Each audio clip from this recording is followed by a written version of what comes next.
Let's all welcome Kendra.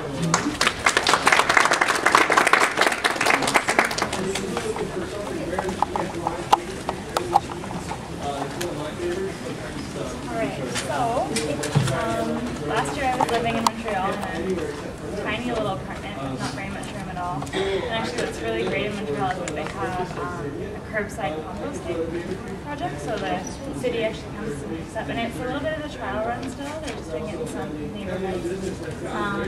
But somehow I kind of missed the boat on getting one of the bins, and my French is really terrible, so I was a little bit nervous to go and talk to the city about getting a bin. So I was at the Concordia greenhouse and actually came across some people who are making these bins, and they're really inexpensive. They're great for it. They don't take a lot of compost, but you can freeze compost and you can just sort of at least reduce your waste a little bit. So this is essentially a Rubbermaid bin, about $7 at the store. You can do bigger than this if you have a family, but you'll need more worms. But the good thing about worms is that they reproduce really quickly, so you can start with a few worms and have many. This is geotech material, and so essentially it's permeable, but it'll sort of stop leaking, it'll let oxygen in. You can get it from a landscaping company. I'll pass it around so you guys can see. It comes in black or gray. You don't have to be so particular in what you have. But essentially, so I've drilled the holes. I didn't think you guys wanted me to demonstrate that. So holes in the top, holes around the sides, not in the bottom because you don't want it to leak.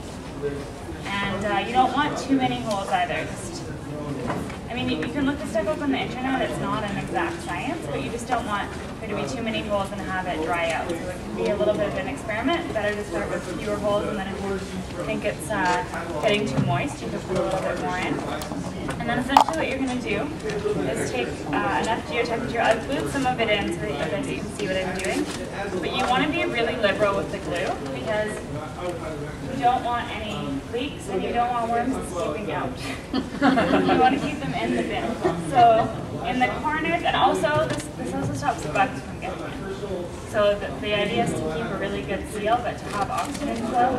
So you don't want a mess in there. You just want worms. So you want to be really lots of glue in the corners, and you want to glue it right up to the top. Even though the holes only go up there, just a little bit of a safety measure to keep it really sealed in there. And so you'll have it all glued in. I'm not going to do that all in front of you guys. But essentially, it's going to be right up to the top, really tight all the way around. And I was going to go get rocks and dirt. It got really cold. So you can either put like a layer of stones in the bottom.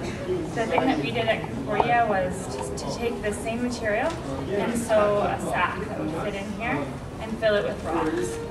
And it doesn't have to, you don't have to be a great sewer, just sort of something to contain the rocks. And that basically allows for drainage because of course there's going to be some water in the decomposition and the soil and everything, so you just kind of want it to be draining a little bit.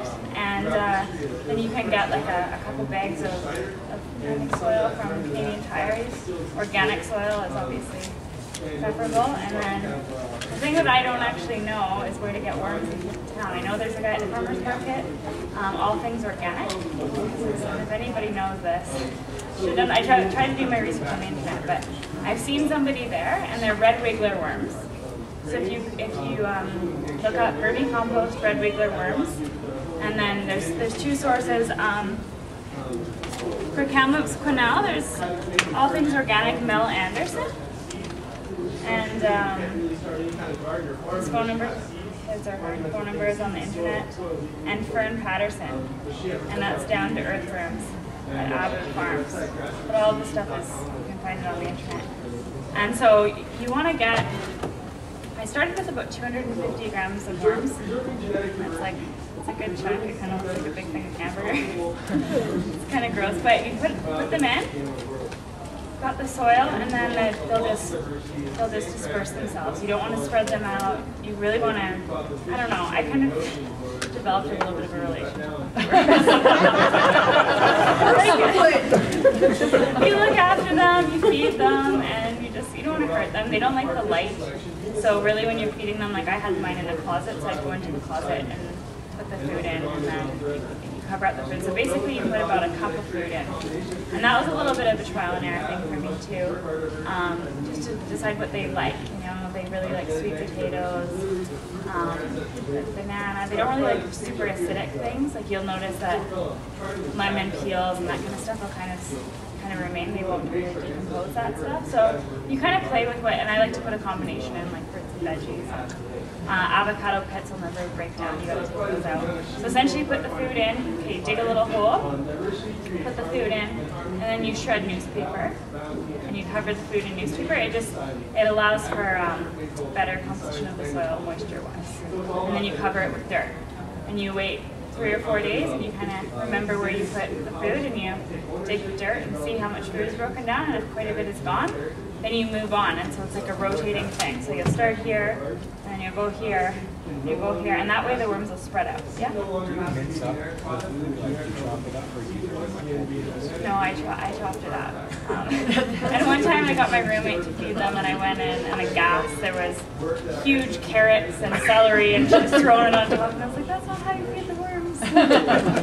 So yeah, it's better. And some people put it in blenders. I don't think that's necessary. It kind of depends how.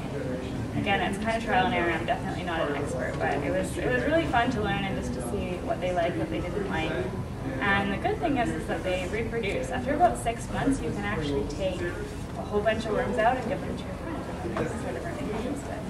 Does it matter the type of worm? Like when I just go to my garden and in my garden you can find these really large worms, which I think are like the mother worm. The earthworm. On the internet it says it does matter just as far as how efficient they are in decomposing the matter. So red wigglers and European bait worms are the ones they say, but red wigglers are the ones that are recommended as the best. And they're actually not super cheap. But once you get them, like I said, it's not like your supply diminishes. It actually.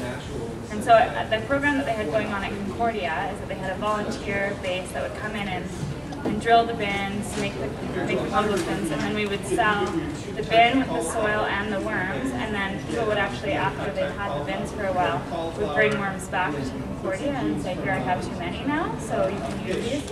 But of course there's always a little bit of contamination if people aren't looking after their bin very well, and there's lots of bugs, so we clean the worms. And actually at Concordia they had these massive compost bins, so it was a little bit different, but these ones are pretty cool. European bait worms. Bait. Yeah. Are there any other questions? How do you get them out? How do you get them out? Gently. And you just sort of want to, basically what we would do is you take a yogurt container, put some soil in, and then pick the worms out. You kind of want to clean them a little bit without, I don't know, I didn't feel great about handling so much, but you don't want them covered in dirt because you basically want them to be as clean as possible when you transfer them to the next bin.